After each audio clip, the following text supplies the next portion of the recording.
Hello guys, welcome to divine Hindi tarot. कैसे हो आप सब लोग? I hope, I wish, I pray दिल से कि आप सब लोग ठीक होंगे, खुश होंगे और अपना ख्याल रख रहे होंगे। सो आज हम जो रीडिंग कर रहे हैं, कैंडल वैक्स रीडिंग कर रहे हैं, और आज के रीडिंग में हम ये देखने वाले हैं कि अगले कुछ दिन यानी कि नेक्स्ट फ्यू डेज आपके पार्टनर की फीलिंग्स, इमोशंस, थॉट्स और एक्शंस क्या हो सकते हैं, वो हम इस रीडिंग में चेक करने वाले हैं। It is a general reading guys, collective level पे हो रही है, टाइमलेस रीडिंग है, जेंडर स्पेसिफिक नहीं है, चाहे आप लड़का हो लड़की हो देख सकते हो। तो चलो शुरू करते हैं रीडिंग और देखते हैं अगले कुछ दिन के आपके पार्टनर की एनर्जीज क्या होने वाली है, थॉट्स क्या होने वाले हैं, फीलिंग्स क्या होने वाली है और एक्शंस क्या हो सकते हैं। पहले तो प्लीज़ अपने मन को शांत कर लीजिए और उस पर्सन पे गौर करिए। उनका फोटो देख सकते हो, उनका नाम दोहरा सकते हो। डिवाइन प्लीज बताए ये जो भी पर्सन है, अगले कुछ दिन इस पर्सन की क्या फीलिंग्स होने वाली है। मेरे व्यूअर के मन में जो इंसान है अभी इस वक्त, जिसे सोचकर वो ये रीडिंग देख रहे हैं, उनकी फीलिंग्स बताए, उनके थॉट्स, उनके एक्शंस क्या हो सकते हैं।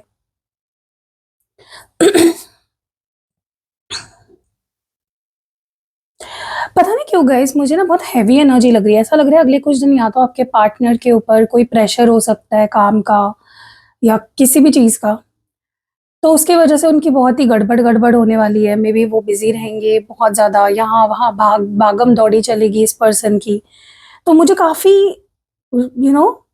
स्टेबल एनर्जी, पीसफुल एनर्जी नहीं दिख रही है। ऐसा लग रहा है कि जैसे होता है ना, इंसान को या तो अचानक से घर बदलना पड़ जाए। एग्जाम्पल दे रही हूँ मैं, ठीक है, कि फॉर एग्जाम्पल सोचो कोई किराए के घर पे रह रहा है, अचानक से उसका घर मालिक बोल दे कि कल के कल तुम्हें खाली करना पड़ेगा, राइट। तो ऐसी कुछ एनर्जी, ऐसी कुछ इमरजेंसी आती हुई मुझे आपके पार्टनर की लाइफ में दिख रही है। तो थोड़ा सा ऑक्यूपाइड मुझे एनर्जी लग रही है। ऐसा लग रहा है कि बिजी रहेंगे, थोड़ा सा गड़बड़ रहेगी थोड़ी सी, कुछ तो प्रेशर या कुछ तो बर्डन या कुछ तो रिस्पॉन्सिबिलिटी अचानक से आ सकती है, ठीक है। और इस बीच अगर आप इस पर्सन से कुछ एक्सपेक्ट ज़्यादा कर रहे हो तो मत करो, क्योंकि वो उतनी एनर्जी उनके या उतना वक्त उनके पास नहीं होने वाला है कि वो ज़्यादा समय दे पाए आपको या आपकी बात समझ पाए, या फिर तो झगड़े भी हो सकते हैं अगर इस पर्सन के आप एकदम पीछे ही लग जाते हो कि कब मिलने वाले हो, कब बात करने वाले हो, कब कॉल करने वाले हो, क्यों नहीं कर रहे हो, बिजी हो क्या तुम, बिजी हो गए, तो झगड़ा भी हो सकता है। क्योंकि थोड़ा होता है गाइज, ये नॉर्मल है, ज्यादा स्ट्रेस आ जाता है अचानक किसी के ऊपर तो थोड़ा चिड़चिड़ा हो जाता है। साथ ही साथ मुझे इस पर्सन की एक सैड एनर्जी भी दिख रही है। अकेलापन फील करेंगे बहुत ज्यादा, बहुत सैड फील करेंगे, बहुत ही लोनलीनेस और बहुत ही खालीपन इस पर्सन को फील होने वाला है, ठीक है। उनको ऐसा फील होगा कि इस पर्सन को बहुत याद भी आएगी आपकी, लेकिन वही है ना कि याद तो आएगी, प्यार बहुत फील होगा, मिस बहुत करेंगे, लेकिन एट द सेम टाइम किसी चीज में बहुत ऑक्यूपाइड रहेंगे, किसी काम में या किसी चीज में।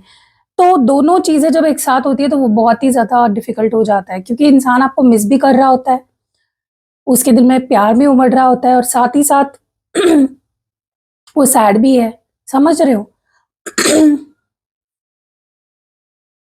आपके पार्टनर को ऐसा फील होगा जैसे कि लाइफ उनकी अटक गई है, आगे नहीं बढ़ रही है, सेम ही जगह पे है वो, कुछ इंप्रूवमेंट चीजों में हो नहीं रही है, ओके।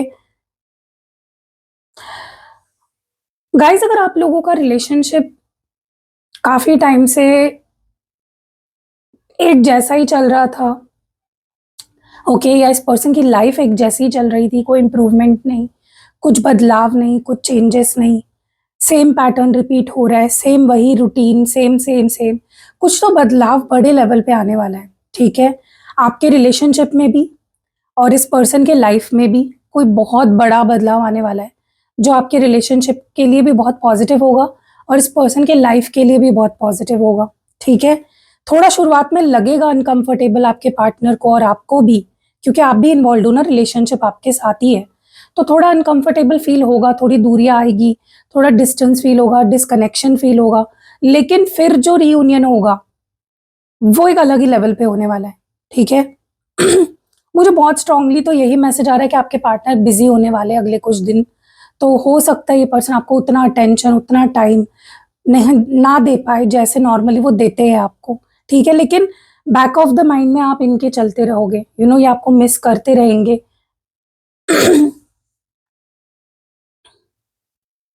मुझे ऐसा भी लग रहा है ये पर्सन भले ही आपके लिए ज़्यादा एक्शन ना ले पाए अगले कुछ दिनों में, या फिर ज़्यादा आपको टाइम ना दे पाए, ज़्यादा चीज़ें एफर्ट्स ना ला डाल पाए, लेकिन इमोशनली बहुत ज़्यादा they will be very connected to you emotionally, ठीक है?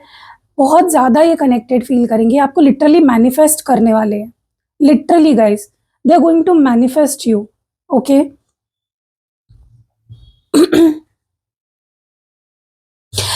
इस पर्सन को जब आपका ख्याल आएगा, जब ये इस रिश्ते के बारे में सोचेंगे, they will feel as if उनको ये रिश्ता खोना नहीं है, उनको आपको जाने नहीं देना है, ठीक है? क्योंकि ऑलरेडी आप दोनों का रिलेशनशिप ऐसा चल रहा है और चैलेंजिंग सिचुएशन है रिश्ते की, जहाँ पे ऑलरेडी उनको और आपको भी ये चीज़ फील हो रही होगी कि जैसे एवरीथिंग इज, मतलब सब कुछ हाथ से जा चुका है, एवरीथिंग इज लॉस्ट। बट ये पर्सन अगले कुछ दिनों में उनके अंदर ये आत्मबल बहुत दिखेगा कि मुझे इस रिश्ते को जाने नहीं देना है, मुझे इस रिश्ते को खोना नहीं, मुझे इस इंसान को खोना नहीं है। I want this connection by hook और बाय क्रूक। क्योंकि जितना आपने एफर्ट्स डाले हैं इस रिश्ते में, इस पर्सन ने भी डाले हैं, मे भी कम डाले हो लेकिन डाले तो है ना, तो वो उन एफर्ट्स को पानी में नहीं जाने देना चाहते, वेस्ट नहीं होने देना चाहते, ठीक है?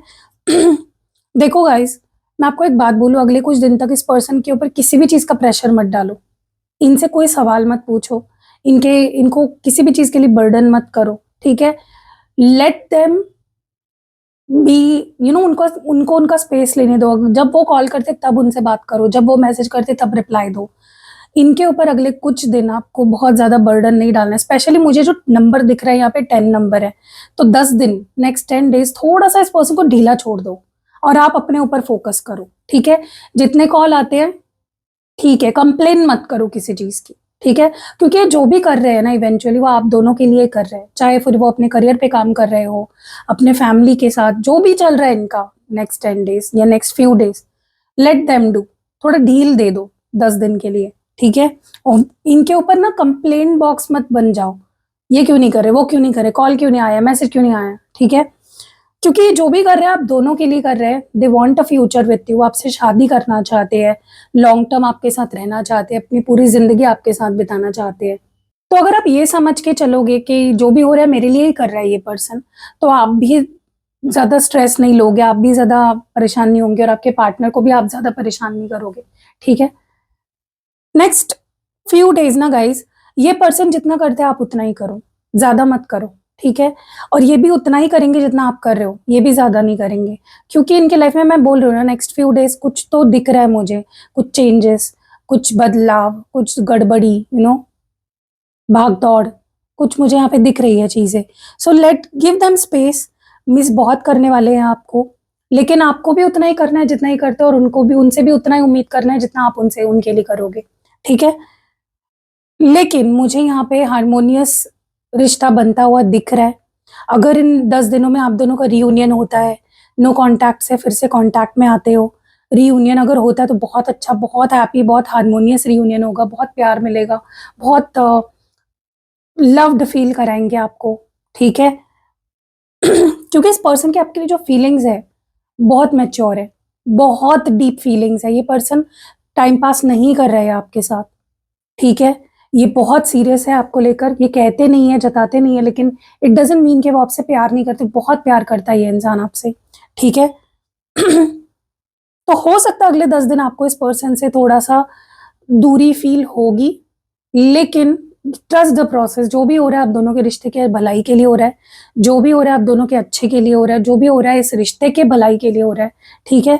क्योंकि जितना आप इस पर्सन के नेक्स्ट फ्यू डेज में पीछे पीछे नहीं भागोगे, उतना इनको आपकी याद और ज्यादा आएगी, उतना क्रेविंग और होगी, उतना मिसिंग एनर्जी और बढ़ेगी, और उतना ज्यादा ये पर्सन आपके तरफ अट्रैक्ट होंगे और उनका मन करेगा इस रिश्ते को निभाने का और आगे बढ़ाने का, ठीक है? आपको अगले कुछ दिनों की सिचुएशन देखकर ऐसा फील हो सकता है कि यार ये पर्सन तो और मुझसे दूर जा रहा है, ये ज्यादा बात नहीं कर रहा, ज्यादा एफर्ट्स नहीं डाल रहा, लेकिन अगेन दिमाग में ये चीज़ फिक्स कर लो कि ये जो भी हो रहा है ये टेम्पररी है, ठीक है? इस पर्सन की लाइफ में कोई प्रॉब्लम चल रही है। देखो, ये जो भी इंसान है, जो आपके पार्टनर है, इनकी लाइफ भी तो है ना, आपके अलावा भी तो इनकी लाइफ है, इनकी फैमिली है, इनका करियर है, इनकी हेल्थ है, दोस्त है, राइट? सिर्फ आपके अराउंड तो इनकी लाइफ नहीं चल रही है ना। तो थोड़ा-सा स्पेस दो, समझो इनकी सिचुएशन, ठीक है? बात नहीं कर रहे मतलब इसका मतलब ये नहीं कि वो आपसे प्यार नहीं करते, ठीक है? अभी बात नहीं कर रहे इसका मतलब ये नहीं कि कभी बात ही नहीं करेंगे, right? So understand the situation, ये मैं आपको बताना चाह रही हूँ। मुझे ऐसा भी लग रहा है गाइस, मुझे पता नहीं क्यों लग रहा है कि अगले 10 दिनों की एनर्जी निकल के आ रही है, जिसमें से 5 से 7 दिन आपको थोड़े से ऐसा लग सकता है कि ये पर्सन थोड़ा दूर-दूर जा रहा है, टाइम नहीं दे रहा है, टेंशन नहीं दे रहा है। बट 7वें दिन के बाद 7 से 10 दिन मतलब नेक्स्ट 10 डेज़ की मुझे एनर्जी फ़ील हो रही है, ये जो भी एनर्जी है, ठीक है? उसमें से 7 दिन आपको थोड़े ऐसा फ़ील हो सकता है कि डिस्टेंस आ रहा है, बट 7वें दिन के बाद से 10 दिन, जो 7, 8, 9, 10, जो 3 1 दिन है, उसमें आपको काफ़ी इंप्रूवमेंट दिखेगी, चीज़ें फटाफट बदलेगी और काफ़ी फटाफट चीज़ें ठीक भी होंगी आप दोनों के बीच में, ठीक है? लेकिन इस बीच ये आपको बहुत मिस करने वाले हैं, बहुत इमोशनल आपको लेकर होने वाले हैं। रात के समय ज़्यादा इनको याद आएगी, और अगर इस पर्सन का कॉल मैसेज आता भी है ना आपको, तो मोस्टली रात के समय ही आएगा, क्योंकि वही ऐसा समय होता है जब ये शांत रहते हैं, अकेले रहते हैं, इनके पास फ्री का टाइम होता है, आपके बारे में अच्छे से सोचते हैं, मिस करते हैं, ठीक है? क्योंकि दिन भर तो ये बिज़ी रहेंगे, मुझे ऐसा लग रहा है। रात का समय इनके लिए बहुत ही इमोशनली भी हैवी होता है और मेंटली भी हैवी होता है, क्योंकि मल्टीपल थॉट्स आते हैं, ये करूँ कि या वो करूँ, ऐसा करूँ या वैसा करूँ, क्या करूँ? तो उसके वजह से ये पर्सन कई बार रात के समय जो डिसीजंस लेते हैं वो गलत ही होते हैं, ठीक है? क्योंकि वो इमोशनली लेते हैं, सोच समझ के नहीं लेते, कन्फ्यूजन में लेते हैं, ठीक है?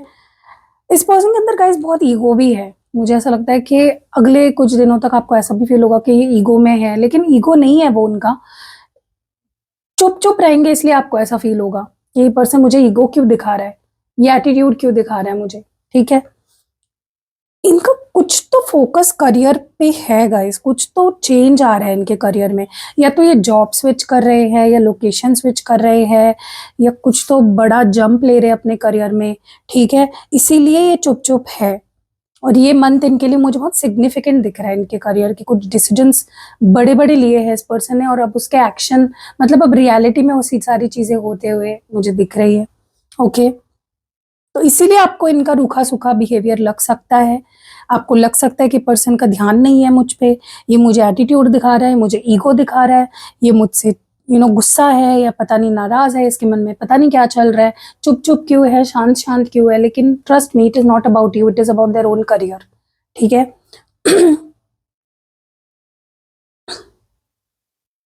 जब इंसान ना काम के बारे में, पैसों के बारे में, अपने करियर के बारे में सोच रहा होता है ना, तब उसके दिमाग में ना गाइज़, ट्रस्ट मी, उसके उस वो इमोशनली थोड़ा क्लोज़्ड ऑफ हो जाता है। स्पेशली ये लड़कों के साथ ज़्यादा होता है कि जब उनके पास कोई काम हो हाथ में या कुछ करना हो उनको, तो उनका फ़ोकस रिश्ते पे नहीं रहता। उनका पूरा फ़ोकस उस पे चला जाता है। फिर वो चुप-चुप रहने लगते हैं, और हम लड़कियों को लगने लगता है कि यार ये तो मुझसे बात ही नहीं कर रहा, ये तो मुझे इग्नोर कर रहा है, ये तो मुझे एटीट्यूड दिखा रहा है, ठीक है? इसके दिल में मेरे लिए प्यार ही नहीं है, और हम ना इमोशनली ही फिर सोचने लग जाते हैं। गाइस, इस पर्सन को मैनिफेस्ट करो, ठीक है? कंप्लेन मत करो इनके ऊपर, कोई प्रेशर मत डालो अगले कुछ दिन, इनको स्पेस दो, ठीक है? अब आप में से कुछ लोग बोलेंगे स्पेस ही तो दे रहे हैं, और क्या कर सकते हैं, हमारे हाथ में है ही क्या, इतने टाइम से तो स्पेस ही देते आ रहे हैं। देखो, आप ना खुद पे उपकार कर रहे हो, ना इस पर्सन पे, राइट? रिश्ता निभाने के लिए ना गाइस, आपको अपने पार्टनर को अच्छे से समझना होता है और उनके हिसाब से भी चलना होता है, खुद के ही हिसाब से नहीं चलना होता है। पेशेंस बहुत रखना पड़ता है रिलेशनशिप में। आप इनको प्यार भेजो, दिल में कोई नफ़रत मत रखो, कोई गुस्सा, कोई गिले-शिकवे मत रखो। जब इस पर्सन के बारे में सोचो, सिर्फ़ प्यार से सोचो, ठीक है? वे ओनली विथ लव, बात भी कर रहे हो प्यार से करो। ऐसा दिखाओ इस पर्सन को कि आई एम विथ यू, कोई हो ना हो, मैं तुम्हारे साथ हूँ। I I believe you, I trust you. ठीक है, तुम अपना काम करो, जब फ्री हो जाओगे मुझसे बात करो। जितना प्यार से बात करोगे, जितना प्यार से इवन सोचोगे, उतना आपका रिश्ता और ज़्यादा बेटर होता जाएगा। प्रे करो इस पर्सन के लिए, जो भी ये करना चाह रहे हैं, जो भी इनके प्लान्स हैं, जो भी इनके विशेज़ हैं, वो पूरे हो, ठीक है? ताकि वो आप देखो, जितने जल्दी इनका काम होगा, जितने अच्छे से उनका काम होगा, उतने जल्दी आप दोनों का रियूनियन होगा, उतने जल्दी चीज़ें आप दोनों के बीच में सही होगी, ठीक है? So hope for the best, complain मत करो, पॉजिटिव रहो, दिल से दुआ दो, दिल से प्यार दो, और जब भी सोचो प्यार से सोचो, गुस्से से नहीं सोचना है, कंप्लेन बॉक्स नहीं बनना है, ठीक है? सो यही सब चीज़ें हैं जो मैं देख पा रही हूँ for the next few days. कैसे लगी गाइस ये रीडिंग, कमेंट्स में ज़रूर बताइएगा। आप में से बहुत सारे लोगों को जब मैं लॉन्ग रीडिंग करती हूँ वो भी पसंद नहीं आता है, कुछ लोगों को मैं शॉर्ट रीडिंग करती हूँ वो भी पसंद नहीं आता है, तो मैं करूँ क्या? मुझे समझ ही नहीं आता, इतने कंप्लेन्स होते हैं ना आप लोगों के। एनीवेज मुझे जो सही लगेगा वो मैं करूँगी, क्योंकि आफ्टर ऑल मुझे करना है, राइट? मुझे, मेरे लिए भी वो चीज़ें फिजिबल होनी चाहिए, तब मैं करूँगी ना। तो गाइज 4 अप्रैल को 4-4 स्टेबिलिटी पोर्टल करने वाली हूँ। अगर आप अपने रिलेशनशिप को लॉन्ग टर्म बनाए रखना चाहते हो, अगर आप चाहते हो आपका पार्टनर आपको कमिटमेंट दे, स्टेबिलिटी मिले आपको रिलेशनशिप में, तो डेफिनेटली ये स्पेल आपको कराना चाहिए। बुकिंग्स शुरू है, 3 तारीख को बुकिंग्स मैं बंद कर दूंगी, 3 अप्रैल को, तो जल्दी जल्दी बुक करो, स्लॉट्स बहुत लिमिटेड है। और 2 तारीख को फुल मून है, तो अगर आप अपने रिलेशनशिप में पॉजिटिविटी लाना चाहते हो, फुल मून स्पेल आपको ज़रूर ट्राई करना चाहिए, ठीक है? और उसके अलावा बहुत और कैंडल स्पेल्स मैं करती हूँ अलग अलग तरीके के, वो भी आप करा सकते हो, रीडिंग्स ले सकते हो, spell jar, spell oil, spell पोटली बनवा सकते हो, यंत्र, क्रिस्टल्स, जो भी चाहिए आपको सब मेरे पास मिल जाएगा। नीचे स्क्रीन पे आपको मेरा नंबर दिख रहा होगा, डिस्क्रिप्शन बॉक्स में भी मेरा नंबर है, और इस वीडियो के पहले कमेंट में भी आपको मेरा नंबर मिल जाएगा। तो नंबर सेव करो, व्हाट्सएप पे मैसेज करो, और मिलते हैं अगली वीडियो में गाइस। बाय।